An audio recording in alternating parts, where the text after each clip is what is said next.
পৈত্যমশাইকে অশেষ ধন্যবাদ। ভাগ্যিস আপনাকে এই ঘুমের ওষুধটা দিয়েছিলেন।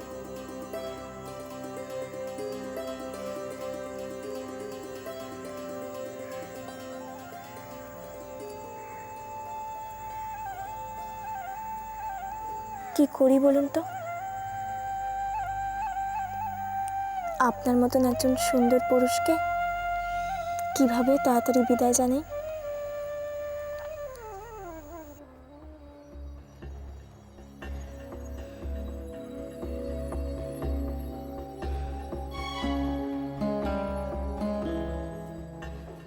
প্রণাম রাজৌদি, মন্ত্রী মশাই এসেছেন আপনার সঙ্গে দেখা করতে। মন্ত্রী এসেছে? তার মানে নিশ্চয়ই মহানামার কোনো খবর পেয়েছে। ওনাকে এক্ষুনি ভেতরে পাঠা।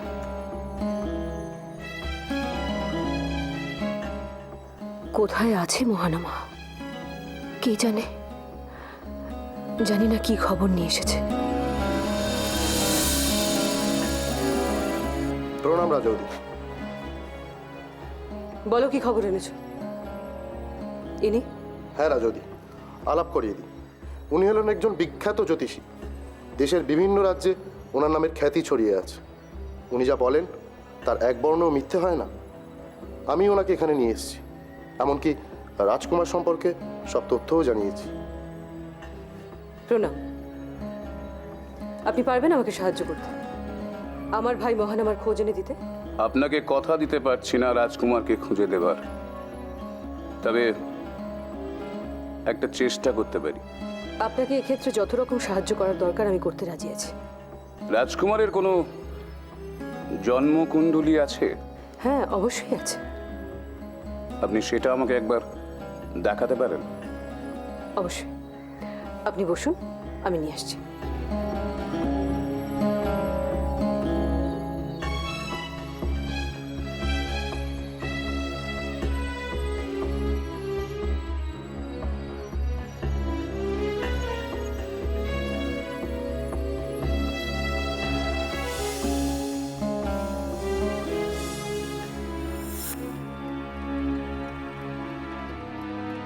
বৃহস্পতিতে তিথি চন্দ্র কেতু।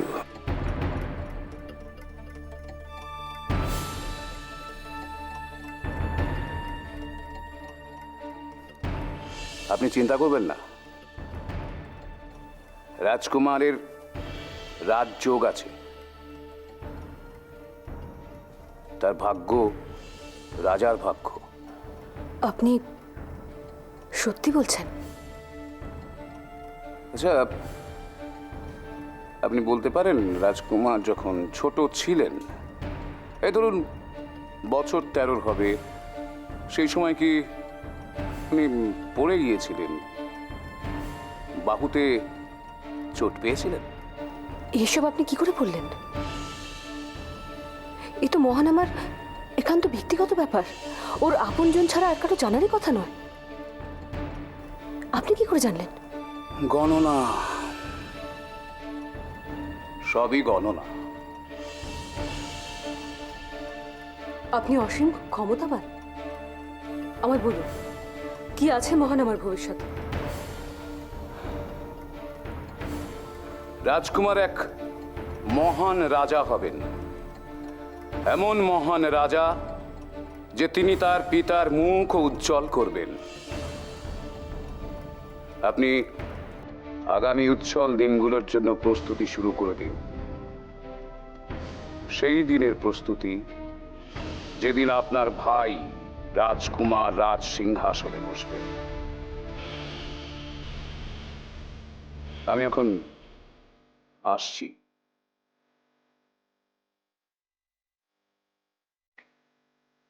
আমি আশাবাদী, আর আশা করছি আপনিও আশাবাদী হবেন। দুশ্চিন্তা ত্যাগ করুন। আপনি আমার সঙ্গে যোগাযোগ রাখবেন।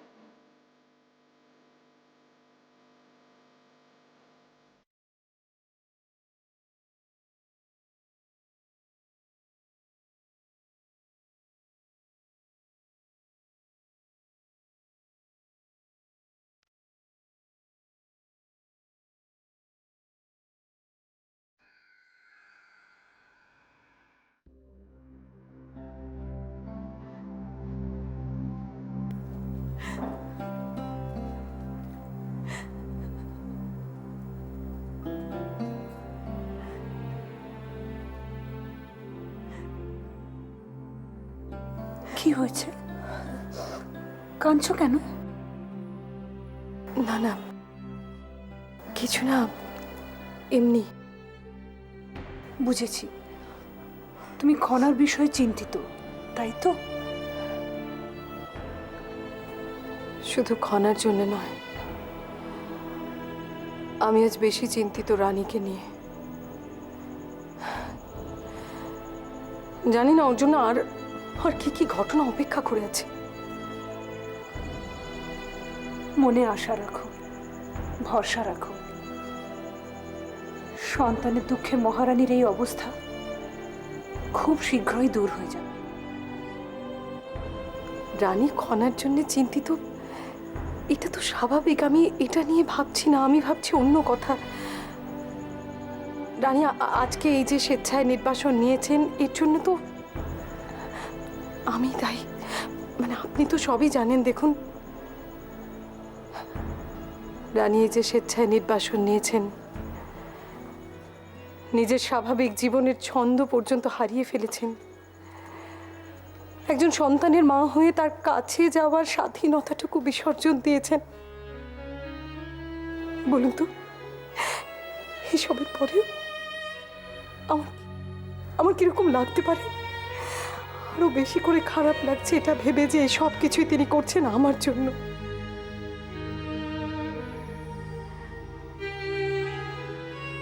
তুমি মন খারাপ করো না।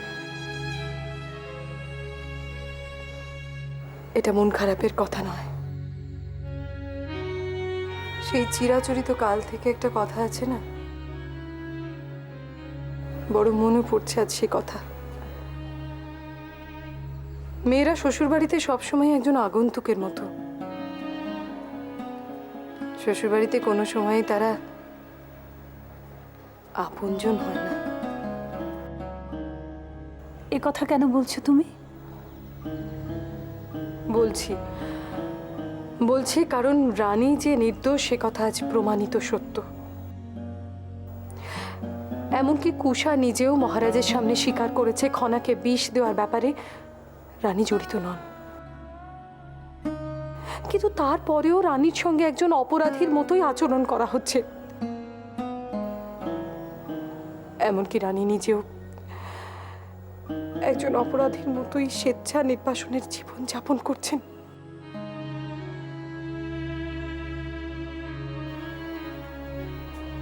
হতাশ হয় না, ঈশ্বর কখনো কারোর উপর অবিচার করেন না। আমি জানি, আমরা সবাই জানি, সাধারণ নিষ্পাপ নিরপরাধ মানুষের উপরে ঈশ্বরের আশীর্বাদ সবসময় থাকে। তবু আমি বলবো, আমি তো এখন রাজপ্রাসাদে আছি, আমারও তো কিছু করণীয় আছে। আমি নিশ্চয়ই দেখব মহারানীর ওপর যেন কোনো মিথ্যে অভিযোগ না আসে, তিনি যেন সুবিচার পান।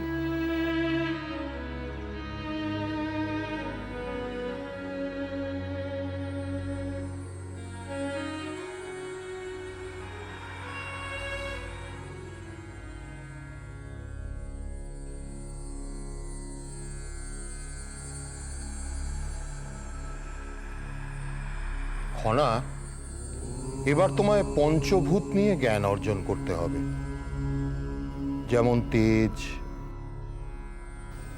অপ, মরুত, ক্ষিতি, বোম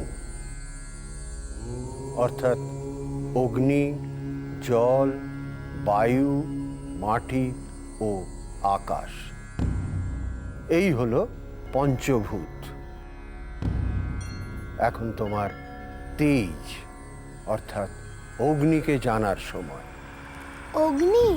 হ্যাঁ, অগ্নি, যে অগ্নি থেকে সভ্যতার বিকাশ শুরু, সেই অগ্নি। সে যেমন দাহিকা শক্তি দেয়, আবার সমগ্র বিশ্ব দহনেও পারদর্শী। সবকিছুই নির্ভর করে নিয়ন্ত্রণের ওপর। এই দেখো,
আপনি নিজে এসেছেন পুজোর থালা নিয়ে? আমার কি সৌভাগ্য! আমি আজকে এখানে এসেছি একটা বিশেষ প্রয়োজনে।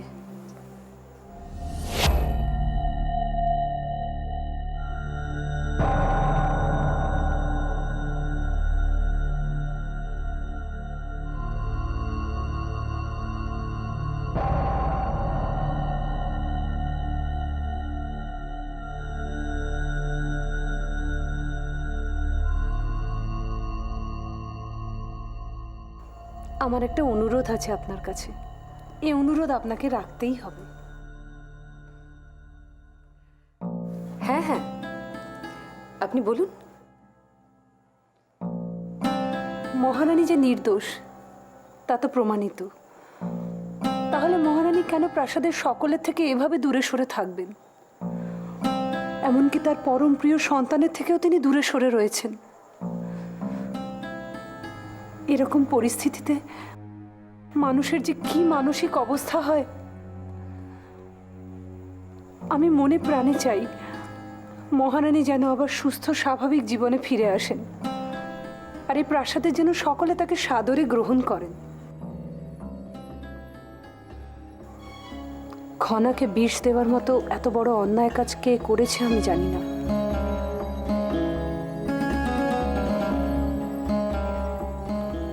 কিন্তু মহারানী তো নির্দোষ, তিনি নিরপরাধ। আমি তো জেনেছি সবসময় অপরাধকারীরই শাস্তি হয়, যে অন্যায় করে তারই শাস্তি হয়। তাহলে মহারানী কেন দিনের পর দিন এই শাস্তি পাবেন? আপনিই বলুন, এই পরিস্থিতি কি সহ্য করা যায়? দিনের পর দিন চোখে দেখা যায়। আমি তো এখন এই প্রাসাদে রয়েছি, এই প্রাসাদের কোনো ভুল হলে তা সংশোধন করা আমার পরম কর্তব্য। আপনি প্রাসাদের জ্যেষ্ঠা, এই অনুরোধ আপনাকে রাখতেই হবে। মহারানীর সুস্থ স্বাভাবিক জীবনযাপনের সমস্ত দায়িত্ব আপনাকেই নিতে হবে। সবই বুঝলাম, কিন্তু আমি কি করি বলুন তো? আমি আজ সকালেই ঐশিকাকে অনেক অনুরোধ করেছি, কিন্তু সবই বৃথা। ও যদি নিজেকেই নিজে এভাবে দোষী ভাবে, তাহলে আমরা কি করতে পারি?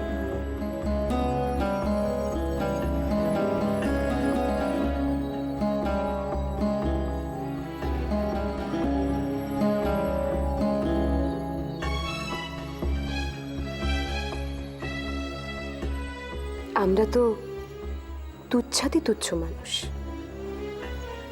হে সিংহল মহিষী, আপনি এভাবে রুষ্ট হবেন না, আপনি শান্ত হন। আমরা আপনাকে বরণ করে নিয়ে যেতে এসেছি, আপনি দয়া করে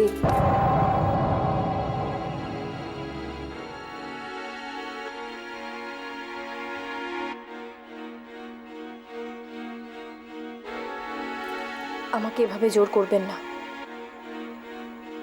আমার প্রতিজ্ঞা, যতদিন না খনা সুস্থ হবে ততদিন আমি এভাবেই থাকবো।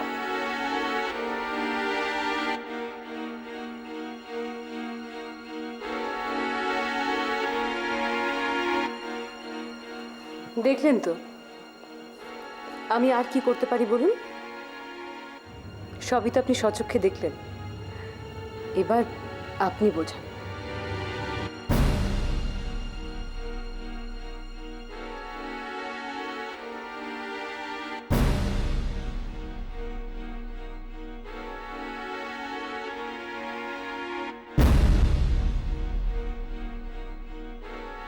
আমাকে ক্ষমা করবেন মহারানী, আমি এটা চাইনি, আপনাকে এভাবে শুনতে হলো। আমি সব বুঝতে পেরেছি। আপনার উদ্দেশ্য নিয়ে আমার কোনো সন্দেহ নেই। আপনি তো সব সময় আমার মঙ্গল কামনাই করেন। আপনি আমার পরম শুভাকাঙ্ক্ষী। তবু এই যুদ্ধ আমার একার যুদ্ধ।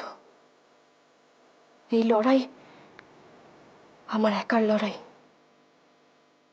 এমন পরিস্থিতিতে আপনার মতো একজন শুভাকাঙ্ক্ষী আমার পাশে আছেন, এটা আমার পরম সৌভাগ্য। কিন্তু এই ভীষণ লড়াই আমায় একাই লড়তে দিন।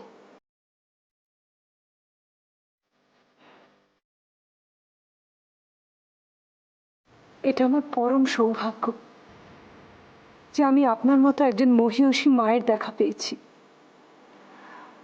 আপনার এই যুদ্ধে আমার তরফ থেকে কিছু করার না থাকলেও আমি ঈশ্বরের কাছে প্রার্থনা করব তিনি যেন আপনাকে এই যুদ্ধে জয়ী করেন।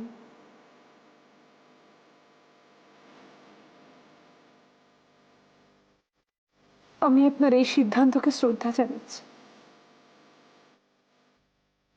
ঈশ্বরকে অসংখ্য ধন্যবাদ আপনার মতো একজন মহৎ মাকে এই পৃথিবীতে সৃষ্টি করার জন্য। আপনি যাতে এই যুদ্ধে সফল হন তা স্বয়ং ঈশ্বরই দেখবেন।